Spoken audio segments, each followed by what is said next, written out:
All right, Catfish Hughes here with the Boxing Hall of Fame member, the great ambassador of boxing here, Al Bernstein. How are you doing, Al? I'm doing very well. How about you today? I'm doing great, It's a pleasure to have you on. I'm a big fan. I think you do a great job at what you do. Great, thank you. Nice to be with you. A friend of mine actually hit you up on Twitter after the Sean Porter-Kell Brook fight, and he said, you got to take it to the champ. And you responded to him, Porter was the champion, Brook got the belt. I went back and watched it a couple of days ago to see. And I think Porter did get beat.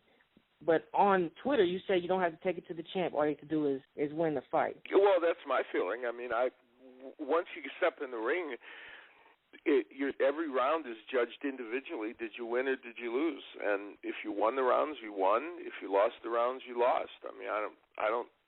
To me, to give somebody extra credit during a round because they had been champion, I just don't understand that. I've never understood that. I think you need to win the fight. That's what you need to do. Okay, and I think that Brook did win the fight. I'm younger than you. I have the old school mentality of you do have to go take it from him. And well, think of it this way: if you're a champion, let's say you're if you go in the ring and you're a challenger and you win the rounds, why should you have to do more than win the rounds? I just don't know. You know what I'm saying? I mean, in other words, if you win, you win. In baseball, if you win 5-4 against last year's World Series champions, you still won 5-4. Yeah, and I get that, but it's a different. Boxing is older. It's different. I feel like you got to go be the aggressor and go take it. Well, but then you're making people change. Let's just say that some guy's a boxer. I don't know. Everybody's different in boxing, right? Right. So let's just say you're Michael Nunn from the old days, or whoever. I just pick any fancy boxer you want to pick. Floyd Mayweather, if he wasn't a champion, and they have a style. And they're going to stand outside and peck away and box. And the other guy, and Sean Porter, this is a perfect example. Sean Porter he fights this hell-bent for leather style. Kell Brook is more of a boxer-puncher. So they fought the exact style fights that each man fights. That's what they do. And in the course of those rounds, Kell Brook did better. So if you force somebody to fight a different style than they're supposed to fight, that doesn't seem like it's, then that would. I'm just saying that there's no other sport in which I can't think of a sport in which you have to do better than winning in order to win. If you win, you win. You know? I mean, and that's true. And in that fight, yeah. I think Brook won. Yesterday, big news with Canelo leaving Showtime. You're a Showtime guy. He's going back to HBO. Now, you've been on record recently saying that you felt he was a good fighter, not a great fighter, and you didn't think he would get much better. Is that like, are you saying, okay, go ahead and go to HBO? You're not. No. First of all, I have nothing to do with any of that. I just announced. I announced the fights, and where fighters end up and where they fight, is up to them. It's my job to just kind of analyze what's happening, and I think Canelo's a very good fighter. I just don't think the question. The jury is out on whether he's going to be great or not. He's been a veteran. He's been in the sport for a long time, and he's had 6-7 years to develop. I think what we have now is what we're going to. This is the Canelo probably we're going to see, and he's good. He's really good, but he hasn't shown yet that he's great. He is a very, very popular and iconic fighter already, especially the Hispanic fans. But listen, I would say the same thing about Oscar De La Hoya. Oscar De La Hoya became a really, really good fighter. I don't think he became as good a fighter as he could have become for a variety of reasons. And yet, he had a Hall of Fame career and drove the sport, economically for many years. So, Canelo may get better. He may still improve, but he clearly has issues with boxers, for one thing. That's a key issue. And some fights he just looks spectacular, and others, has some issues. But I think he's a very good fighter. Just I don't know if he's a great fighter yet. Yeah, I agree with you. He doesn't have the speed, I think. But so Showtime loses that. They got Mayweather 2 fights left. You got Al Heyman. I mean, he's not putting together the world famous matches, really. I mean, if you look at, he's not putting together, Gotti Ward. He's not putting together Hagler Hearns. You have Danny Garcia going against Rod Saka, whatever his name was. I mean, that was like, okay, here's a guy that we're going to set up for a knockout. I mean, that was. Well, 2013 was a great year in boxing. 2014, for all of boxing, Showtime included, hasn't been as good. It just hasn't. This year has had its share of good fights. We've had our share of good fights, whether it's Guerrero Kamagai or Molina Matisse. I thought the Herrera-Garcia fight was good. Probably a couple others I'm missing. But it has not been the kind of banner year 2013 is. And so for everyone, the onus is on them to try and Kell Brook and Porter, I thought, was a very good fight. So there's been everyone's and over across the aisle on HBO and on ESPN Friday Night Fights and all over. There's been some good fights. Just hasn't been as good as 2013. 2013 was the best year boxing's had in 25 years. I've been covering the sport for 35, and that was an amazing year. This year has not been as good, and so yes, boxing has to. I think the idea is to try and step up and make it better. Now, the first Maidana Mayweather fight was very entertaining. Second one, not so much. No reason to expect it not to be. I thought it would be more because the first one had a lot of engagement in it and whatever. But Floyd Mayweather was able to fight a different kind of fight for a variety of reasons and make it less scintillating. But there's still a lot of good fights left on the docket, and we'll see how the year goes. But I think the Salka fight was that one. Certainly, I'm sure somebody would like a redo on that one, probably. But that happens from time to time, and that has happened over the years many, many, many, many times on all networks.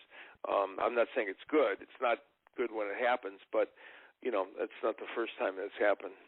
No, it's not, and it's not Showtime's fault. It's not. They just set up the fight. And listen, no, you have to take responsibility. If you put a fight on, it's that's the way it is. And the problem with that fight is on paper it didn't look good. When a fight looks good on paper, you can live with the results, even if it turns out to be not so perfect. And I get the idea why people criticize that, but I think you have to kind of take it. I just feel like you have to take it in context also of what has preceded it and what's following it. So okay, said the Maidana fight. Didn't you think that Mayweather had just figured him out in that first fight? Well, he did better in the second part of the fight, and what it boils down to is movement. If you can move off the ropes, the question in the second fight was going to be at age 37 plus, can Mayweather still move for most of the fight? And he showed us that he could, and he added another wrinkle. There were two elements. He held a lot, which is part of the strategy. I thought he held excessively, and I thought Kenny Bayless broke them too soon. That didn't help Maidana. However, having said all that, I think Mayweather would have won the fight in any case. It just would have been a closer and more interesting fight for the fans had Bayless not broken him so quickly and had he not allowed Mayweather to hold as much. And I agree with you. But Mayweather did look his age. Now, Father Time's undefeated just like he is. I don't think Maidana's the fighter that could expose that, and they were getting, like you said, broken up too quickly. But right. He looked a step slower to me. I think he is a half step slower, but he was able to wheel around that ring pretty good for a 37-and-a-half-year-old, and he was able to get off the ropes. And Maidana, remember in the first fight, Maidana was able to push him against the ropes at least for 6 or 7 rounds. Listen, everybody gets older, and probably this version of Mayweather is not quite as quick and not quite as perfect as the one 3, 4, 5, 6 years ago. The question will remain: will anyone be able to take advantage of that in these next 2 fights? If these in fact are the last 2 fights of his career. Yeah, which they might not be, but Besides a 22-year-old Larry Merchant, who would you like to see Mayweather fight in these next two fights? I personally would like to see him at some point fight Keith Thurman. That's the fight I would love to see the last fight be with him if he gets by whoever his next opponent is. Part of the problem is of course, we'd all like to see him fight Pacquiao just for the sake of having him fight Pacquiao, but that's probably not going to happen. And I'd like to see him fight Pacquiao for one simple reason. It would get the mainstream media off boxing's back, because boxing has made, for the most part, really great matches in the last 4 or 5 years. But the one that got away was Pacquiao and Mayweather, and so when the mainstream media talks about the sport, they use that as an example. So it would get that off the backs of boxing, and fans want to see it. Even at this point, they'd still like to see it, but that's probably not going to happen. So the one person before he retires I'd like to see him fight is Keith Thurman. I think Keith Thurman is the future of the welterweight division, and could be one of the most dynamic fighters in the sport over the next 5, 6, 7 years. Right. You said he needs a set-up fight for that. And I don't think Mayweather would go in the ring with Thurman. I think he's going to take... Well, he probably won't. I mean, maybe not. It's a high-risk, low-reward kind of a thing at this juncture. Keith Thurman needs that one fight. I do think he needs a fight against a better welterweight leading into that. But the problem is nobody wants to fight Keith Thurman. Nobody's too anxious to step in the ring with him. Beyond that, it's hard, of course we'd like to see him fight Pacquiao. Part of it is, with boxing, you don't, split between promoters and all the rest. There's some people are not available to him. Of the people that are available to him, I guess I think it's more likely. It's just a guess. I have no idea, but I'm thinking Khan will be in the picture at some point. And some people think that's interesting because Khan is a pure boxer, and he hasn't fought a pure boxer in a long time. And maybe that's the other. Maybe since nobody's been able to pressure him well and get the job done, maybe it's the boxer type that will do well. I don't know. Yes, it's hard to say. Mayweather hasn't ducked people. You can say Pacquiao. I just feel like there hasn't been that fighter to go after him in this era in the last. Well, there are some people that I think he could have fought. He could have fought Paul Williams at a certain point. Could have fought Margarito at a certain point when Margarito was. He could have fought Cotto earlier.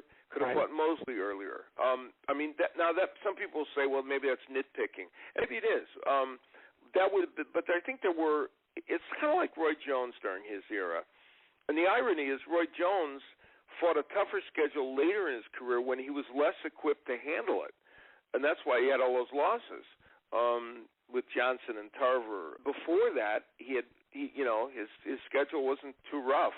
He did when he needed to as a middleweight. He fought James Toney in the mega fight, and that didn't turn out very good because of Toney.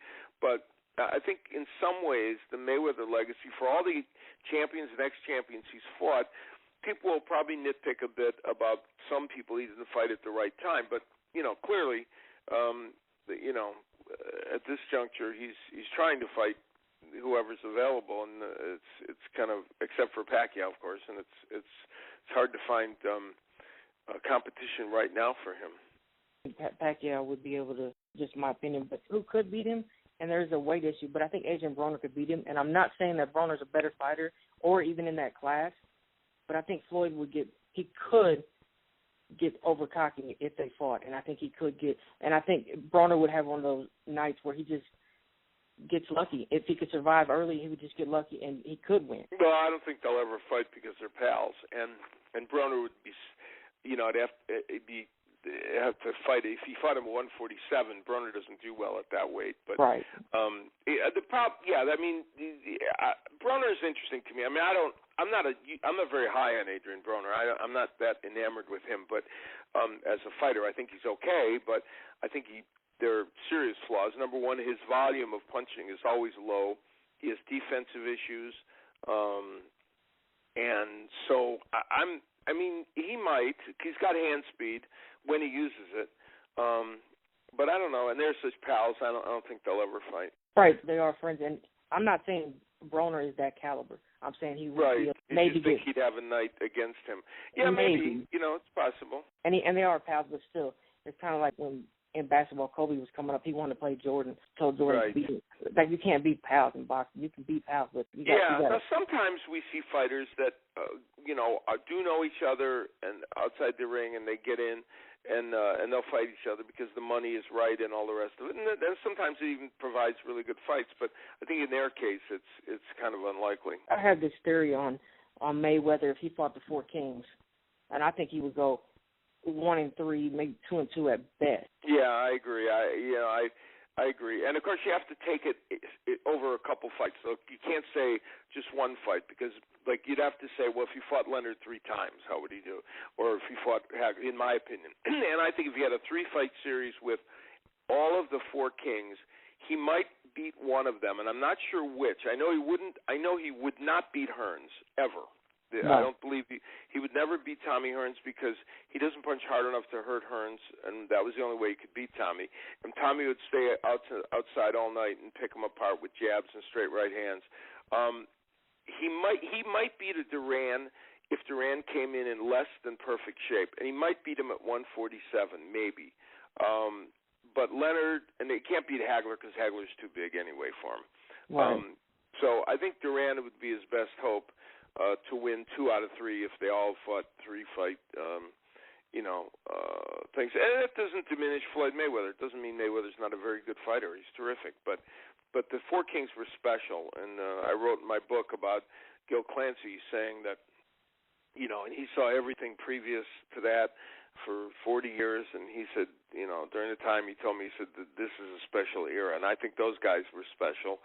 And so it doesn't diminish Mayweather. It just means against that kind of elite, super elite competition, I don't know how well he would fare. Right, and I'm not knocking Mayweather either. I just feel like those guys. Right, but I don't think I agree with you. I can't see him beating all those people. It's just not going to happen.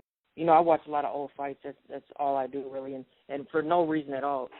Marvelous Marvin Hagler is my favorite fighter. I know you and him have that relationship. You called the war with Hagler Hearns, which I think is the best first round of boxing that I've ever seen. Yeah, very exciting. It was a thrilling moment for me. I was not that far into my career. I was 5 years into my broadcasting career, and I managed to do that fight with Al Michaels, who was had doing some boxing at that time. Kirk Gowdy was the host, so it was thrilling on many levels, and it was 3 rounds of outrageous action, and the first round was just spectacular.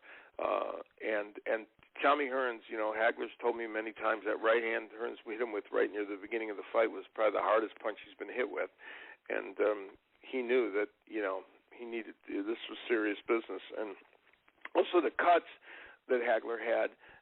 If Tommy Hearns could have stayed upright for another round or two, he might have won that fight because of the cuts that Hagler had. But it was just a brilliant fight, and I was privileged to do a number of fights of the Four Kings, especially Hagler. I did a lot of Hagler championship fights during the 80s, and he was a remarkable man, still is, and was a remarkable fighter. Marvelous, Marvin. Well, why do you think he walked away after he fought Sugar Man? Well, I think he just, he was ready to retire, and he felt that he won the fight against Leonard, and he was able to walk away with that. And he always felt, and Leonard was the one that needed him more than he needed Leonard. Leonard was the one that kept pushing for another fight. And Ray, and Marvin's age was always in question. He was probably in his very late 30s, maybe close to 40, and he just thought that was time to go. I think he didn't need the money anymore. Marvin was great with his money, handled it well, still lives a wonderful life in Italy where he's very comfortable. He's done some movies over there. So he was at peace with himself, I think, and felt that, he did all he could, so he was happy. Okay. I can't watch that fight. I feel like every time Marvin's going to win, that's just... I do. Yeah, and I thought it was a very close fight, but I would give him the slight edge in the fight. I thought he gave away rounds by fighting righty in the first 3 or 4 rounds. I don't know why he did that. And I think he fought too tentative a fight, but I still think, and of course Jojo Guerra's scorecard of 118-111 was ridiculous, but it was a close fight.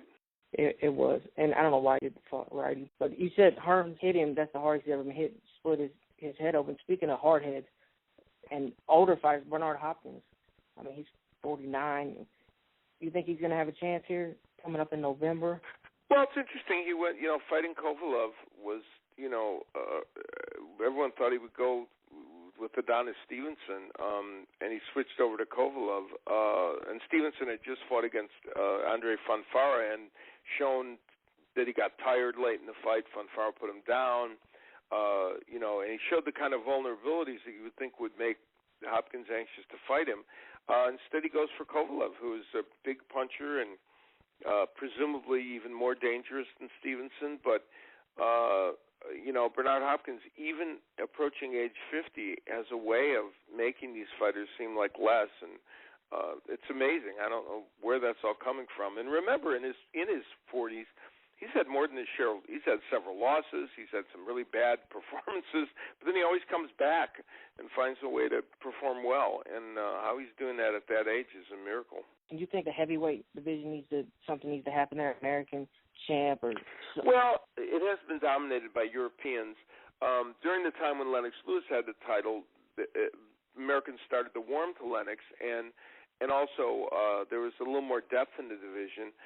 The problem is the division doesn't have a lot of depth, and for Americans at least, it is dominated by Europeans, and so the Klitschkos haven't resonated over here as on a huge level.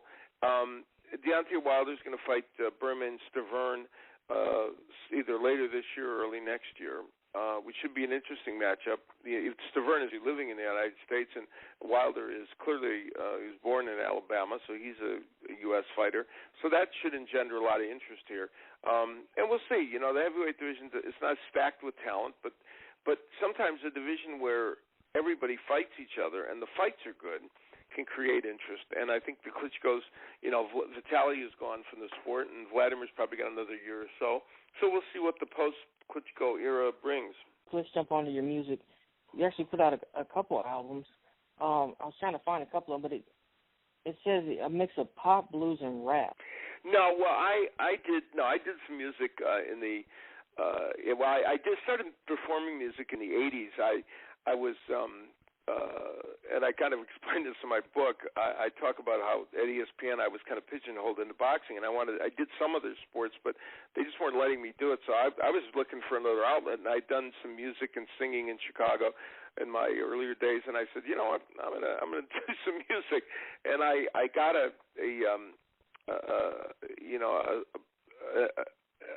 gig doing just before the 3 nights before the Leonard Hagler fight.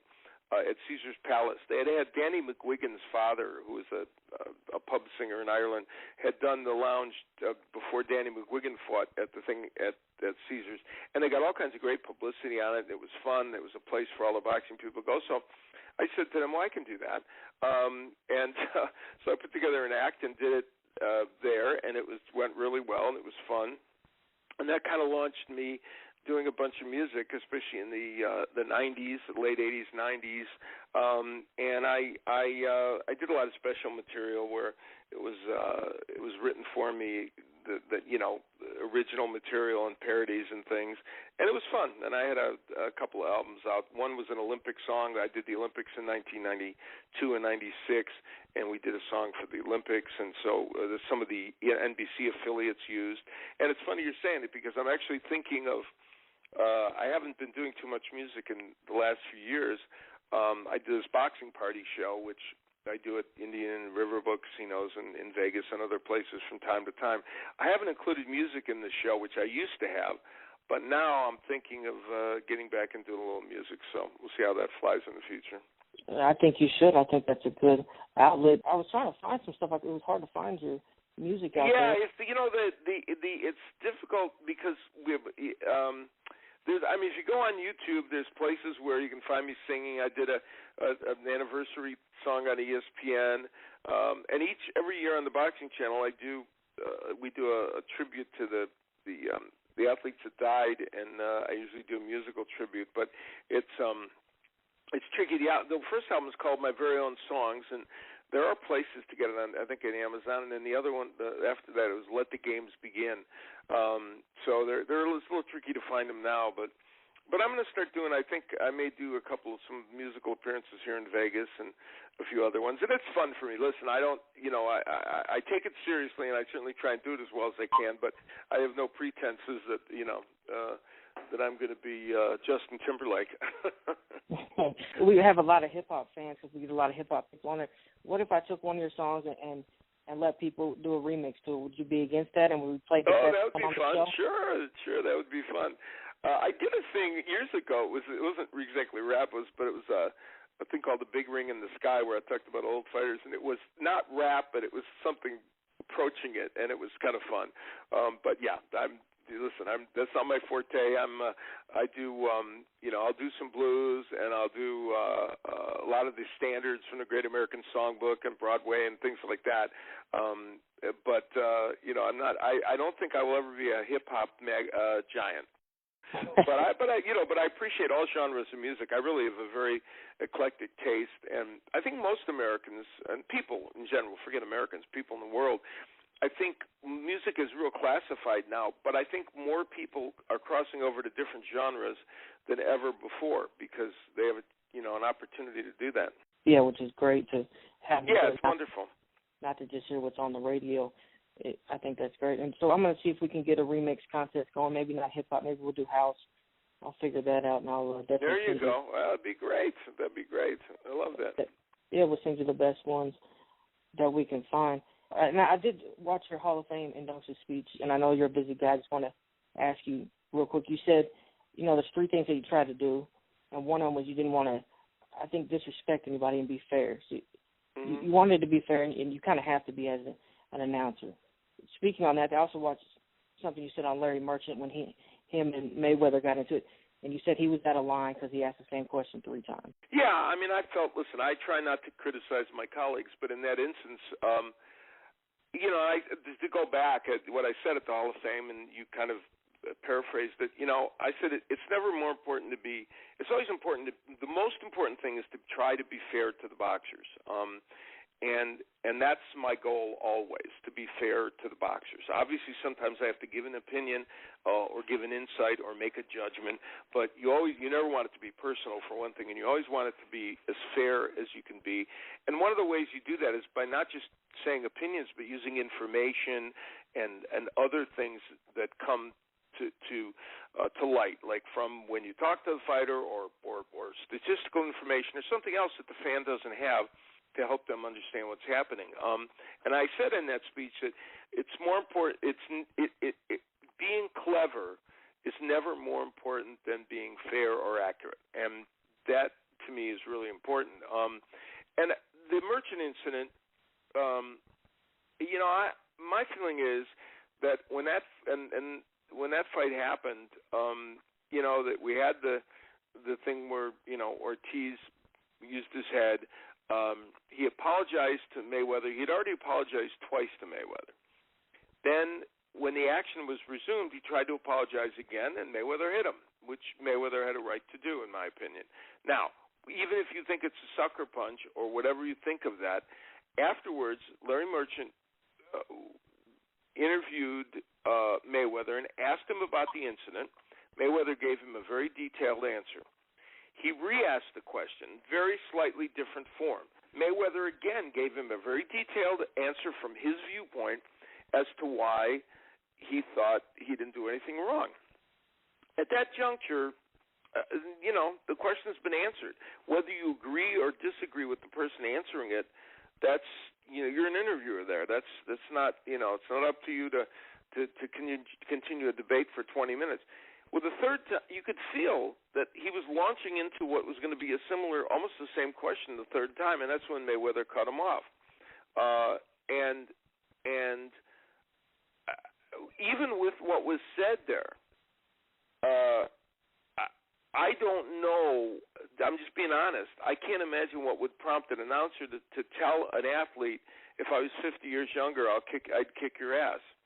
I just don't know that. I can't put my brain in that position.